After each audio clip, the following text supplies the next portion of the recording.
அனைவருக்கும் வணக்கம். Axis bank as credit card. இந்த கிரெடிட் கார்டை நீங்க கூகுள் பேல பார்த்துருக்க வாய்ப்பு இருக்கு. இந்த கிரெடிட் கார்டை நீங்க வாங்குறது மூலமா எந்த மாதிரியான பெனிஃபிட்ஸ்லாம் உங்களுக்கு கிடைக்கும், அந்த பெனிஃபிட்ஸ்க்காகலாம் நீங்க இந்த கார்டை வாங்குறதா இருந்துச்சுன்னா எந்த மாதிரியான சார்ஜஸ்லாம் பே பண்ண வேண்டியது இருக்கும், அப்படி சார்ஜஸ்லாம் பே பண்ணி இந்த கார்டை வாங்கி யூஸ் பண்றது ஒர்த்தா இல்லையா அப்படிங்கிற என்னோட ஒப்பீனியனையும் இந்த வீடியோ மூலமா உங்க கூட ஷேர் பண்ணிக்க போறேன். அந்த வகையில இந்த கிரெடிட் கார்டுல என்னென்ன பெனிஃபிட்ஸ் எல்லாம் கொடுத்திருக்காங்கன்னு சொல்லிட்டு பெனிஃபிட்ஸை பத்தி ஃபர்ஸ்ட் பார்த்துடலாம். இந்த கிரெடிட் கார்டை ஆஃபர் டைம்ல எந்த விதமான ஜாயினிங் ஃபீயும் பே பண்ணாம ஃப்ரீயாவே உங்களால வாங்கிக்க முடியும். லிமிடெட் டைம் ஆஃபர்னு இவங்க சொன்னாலும் பெரும்பாலான நேரங்கள்ல இந்த ஆஃபர் அவைலபிளா தான் இருக்கும். அந்த மாதிரி ஆஃபர் இருக்கக்கூடிய சமயத்துல நீங்க அந்த கார்டுக்கு அப்ளை பண்ணி வாங்குறது பெஸ்ட். அப்படி அப்ளை பண்ணி இந்த கார்டை வாங்கினதுக்கு அப்புறமா இந்த கார்டை யூஸ் பண்ணி கூகுள் பே மூலமா யூட்டிலிட்டி பில் பேமெண்டான mobile recharge, DTH, electricity, water, gas, LPG and broadband bill, இந்த மாதிரியான பில் எல்லாம் நீங்க பே பண்றீங்க அப்படின்னா பிளாட்டா 5% கேஷ்பேக் கொடுக்கறதா சொல்லியிருக்காங்க. இந்த கேஷ்பேக்கை ஆண்ட்ராய்டு யூசருக்கு மட்டும் தான் இவங்க கொடுக்குறாங்க. ஐபோன் வச்சுட்டு இந்த கார்டுக்கு அப்ளை பண்றது வேஸ்ட். இந்த கார்டை யூஸ் பண்ணி உங்களோட ப்ரிஃபர்டு மெர்ச்சன்ட்ல நீங்க பண்ணக்கூடிய டிரான்சாக்ஷனுக்கு 4% கேஷ்பேக் கொடுக்கறதா சொல்லியிருக்காங்க. இந்த ப்ரிஃபர்டு மெர்ச்சன்ட்டை இவங்க எப்ப வேணா சேஞ்ச் பண்ணலாம். இப்போதைக்கு ஓலா, ஸ்விக்கி, சொமேட்டோல நீங்க பண்ணக்கூடிய டிரான்சாக்ஷனுக்கு மட்டும் 4% கேஷ்பேக் கொடுக்கறதா சொல்லியிருக்காங்க. இந்த 5% கேஷ்பேக் அப்புறம் 4% கேஷ்பேக் இந்த ரெண்டையுமே சேர்த்து அதிகபட்சமாவே உங்களுக்கு 500 ரூபாய் வரைக்கும் தான் கேஷ்பேக்கை ஒரு பில்லிங் சைக்கிளுக்கு கொடுப்போம் அப்படிங்கிறதையும் லிமிட்டா சொல்லியிருக்காங்க. நீங்க ஒரு பில்லிங் சைக்கிள்ல இந்த கார்டை யூஸ் பண்ணி கூகுள் பே மூலமா 5000 ருபீஸை யூட்டிலிட்டி பில் பேமெண்டா டிரான்சாக்ஷன் பண்ணிருக்கீங்க, 10,000 ருபீஸை உங்களோட ப்ரிஃபர் மெர்ச்சன்ட்ல டிரான்சாக்ஷன் பண்ணிருக்கீங்க அப்படின்னா இது மூலமாவே உங்களுக்கு 650 ருபீஸ் கேஷ்பேக்கா கிடைக்கணும். ஆனா அப்படி கிடைக்காதுங்க. அதிகபட்சமாவே 500 ரூபாய் வரைக்கும் தான் உங்களுக்கு கேஷ்பேக் கொடுப்போம் அப்படிங்கிறதா சொல்லியிருக்காங்க. இந்த கேஷ்பேக்கை நீங்க ஒரு சில எக்ஸ்க்ளூடட் கேட்டகரியில டிரான்சாக்ஷன் பண்ணும்போது உங்களுக்கு கொடுக்க மாட்டாங்க. இதை தவிர்த்து நீங்க பண்ணக்கூடிய மற்ற எல்லா கேட்டகரி டிரான்சாக்ஷனுக்கும் 1.5% கேஷ்பேக்கை உங்களுக்கு கொடுக்கறதா சொல்லியிருக்காங்க. இஎம்ஐ டிரான்சாக்ஷனுக்கு கேஷ்பேக் கிடையாதுன்னு சொல்லி பார்த்திருப்பீங்க. நீங்க ஆல்ரெடி கேஷ்பேக் ஏர்ன் பண்ண ஒரு டிரான்சாக்ஷனை இஎம்ஐயா கன்வெர்ட் பண்றீங்க அப்படின்னா அப்போ நீங்க அந்த டிரான்சாக்ஷன் மூலமா ஏர்ன் பண்ணிருக்கக்கூடிய கேஷ்பேக்கை டிடெக்ட் பண்ணிப்போம் அப்படிங்கிறதையும் சொல்லியிருக்காங்க. இப்படி கிடைக்கக்கூடிய எல்லா கேஷ்பேக்கையுமே ஸ்டேட்மெண்ட் ஜென்ரேட் ஆகிறதுக்கு 3 நாளைக்கு முன்னாலேயே உங்களோட அக்கௌண்ட்ல கிரெடிட் பண்றதா சொல்லியிருக்காங்க. இப்படி டைரக்டா உங்களோட அக்கௌண்ட்டுக்கே கிரெடிட் ஆகிறதுனால எந்த விதமான ரிவார்டு ரெடிமிஷன் ஃபீயும் நீங்க பே பண்ண தேவையில்ல அப்படிங்கிறதையும் சொல்லியிருக்காங்க. ஈஸி டின்னர் பிளாட்ஃபார்ம் மூலமா நீங்க ஏதாச்சும் ஒரு ரெஸ்டாரண்டோட டேபிளை புக் பண்ணிட்டு அங்க உங்களுக்கு ஆகக்கூடிய செலவை இந்த கார்டை யூஸ் பண்ணி பே பண்றீங்க அப்படின்னா 15% டிஸ்கவுண்டா அதிகபட்சமா 500 ரூபாய் வரைக்கும் உங்களுக்கு கொடுக்கறதா சொல்லியிருக்காங்க. இந்த ஆஃபர் மந்த்லி ஒன்ஸ் தான் கொடுப்பாங்க. அதோட மட்டும் இல்லாம இந்த ஆஃபருக்கு நீங்க எலிஜிபிள் ஆகணும் அப்படின்னா அதுக்கு நீங்க மினிமம் 2500 ருபீஸ்க்காச்சும் டிரான்சாக்ஷன் பண்ணிருக்கணும் அப்படிங்கிறதையும் சொல்லியிருக்காங்க. இந்த ஆஃபரை இவங்க அடிக்கடி சேஞ்ச் பண்ணிட்டே இருக்கிறதுனால நீங்க இந்த கார்டுக்கு அப்ளை பண்ணும்போது எந்த மாதிரியான ஆஃபரை கொடுக்குறாங்க அப்படிங்கிறத செக் பண்ணிக்கோங்க. இந்த கார்டுக்கு 4 டொமஸ்டிக் லங் கெசஸை பெர் கேலண்டர் இயருக்கு கொடுத்துருக்காங்க. இந்த டொமஸ்டிக் லங் கெசஸ்க்கு நீங்க எலிஜிபிள் ஆகணும் அப்படின்னா அதுக்கு நீங்க பாஸ்ட் 3 மந்த்ஸ்ல 50,000க்கு அதிகமான அமௌண்ட் இந்த கார்டை யூஸ் பண்ணி டிரான்சாக்ஷன் பண்ணிருக்கணும் அப்படிங்கிற மாதிரி சொல்லியிருக்காங்க. அதோட மட்டும் இல்லாம இந்த லங் கெசஸ் எந்தெந்த லொகேஷன்ல எல்லாம் அவைலபிளா இருக்கு அப்படிங்கறத நான் ஸ்கிரீன்ல காமிக்கிறேன். இவ்வளவுதாங்க இந்த கார்டுல இருக்கக்கூடிய பெனிஃபிட்ஸ் எல்லாமே. இந்த பெனிஃபிட்ஸ்க்காகலாம் நீங்க இந்த கார்டை வாங்குறதா இருந்துச்சுன்னா எந்த மாதிரியான சார்ஜஸ் எல்லாம் பே பண்ண வேண்டியது இருக்கும்னு சொல்லிட்டு சார்ஜஸ் பத்தி இப்ப பாத்துடலாம். இந்த கார்டோட ஜாயினிங் ஃபீயா 499 ரூபாயை பே பண்ணி இந்த கார்டை நீங்க வாங்குற மாதிரி இருக்கும். ஆஃபர் டைம்ல இந்த கார்டை ஃப்ரீயாவே கொடுப்பாங்க. நீங்க எப்படி இந்த கார்டை வாங்கியிருந்தாலுமே செகண்ட் இயர்ல இருந்து 499 ரூபாயை ஆனுவல் ஃபீயா பே பண்ணி ஆகணும். நீங்க ஒரே வருஷத்துல 2 லட்சத்துக்கும் அதிகமான அமௌண்ட் இந்த கார்டை யூஸ் பண்ணி டிரான்சாக்ஷன் பண்றீங்க அப்படின்னா நெக்ஸ்ட் இயருக்கான ஆனுவல் ஃபீயை உங்ககிட்ட சார்ஜ் பண்ண மாட்டோம் அப்படிங்கிற மாதிரி சொல்லியிருக்காங்க. இந்த ஆனுவல் ஃபீயை லெஸ் பண்றதுக்கான 2 லட்சம் ரூபாய் லிமிட்ல நீங்க பண்ணக்கூடிய ரெண்டல் டிரான்சாக்ஷன் அப்புறம் வேலட் லோடிங், அதாவது போன் பே, அமேசான் பே மாதிரியான வேலட்ல நீங்க லோட் பண்ணக்கூடியதெல்லாம் கணக்குல எடுத்துக்க மாட்டோம்னு சொல்லியிருக்காங்க.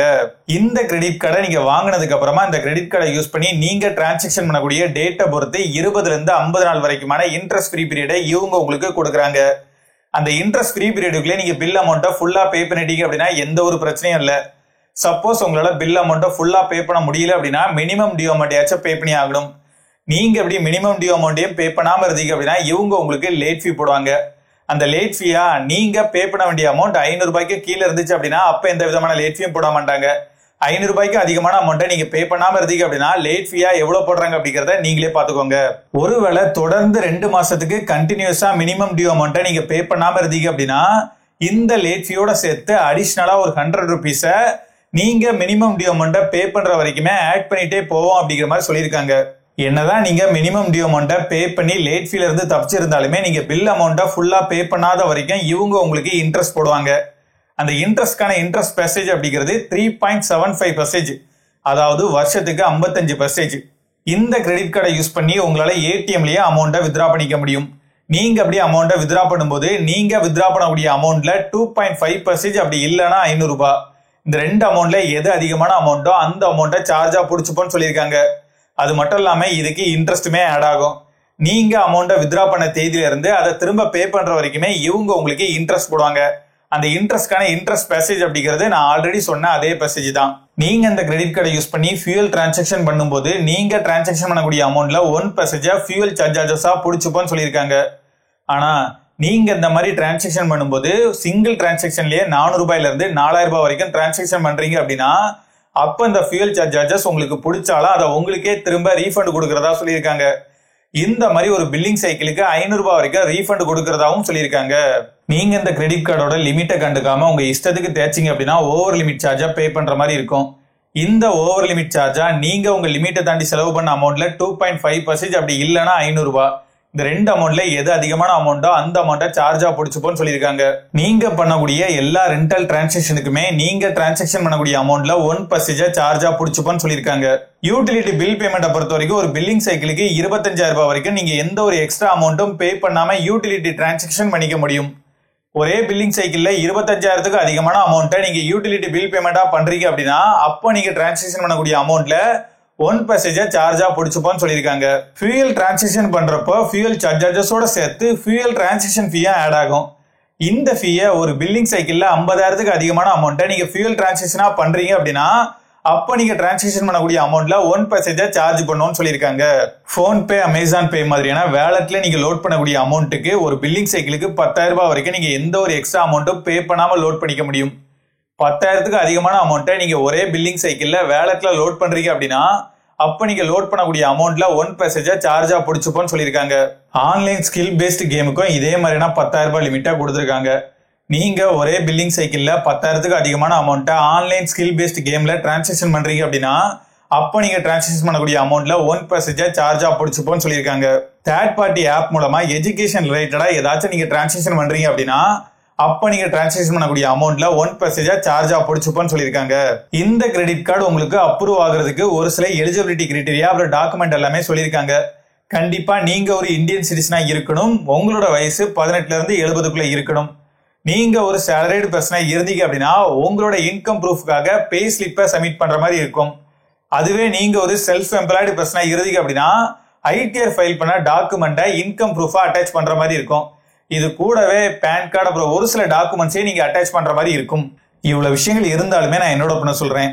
என்ன பொறுத்த வரைக்கும் ஒரு வருஷத்துக்கு 2 லட்சத்துக்கு அதிகமான அமௌண்ட் இந்த கார்டை யூஸ் பண்ணி டிரான்சாக்ஷன் பண்ணிடுவேன் அப்படிங்கிற நம்பிக்கை உங்களுக்கு இருந்துச்சுன்னா நீங்க தாராளமா இந்த கார்டுக்கு அப்ளை பண்ணி இதை வாங்கலாம். பிளஸ் கூகுள் பேயோட பில் பேமெண்டா இருக்கட்டும், ஸ்விக்கி, ஜொமேட்டோ, ஓலா இந்த மாதிரியான பிளாட்ஃபார்ம்லாம் நீங்க இந்த அளவுக்கு டிரான்சாக்ஷன் பண்ணுவேன் அப்படின்னா தாராளமா இந்த கார்டுக்கு அப்ளை பண்ணலாம்.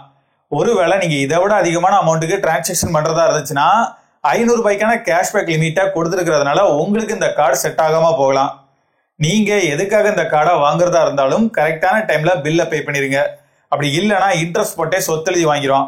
உஷாரா இருந்துக்கோங்க. பர்ட்டா.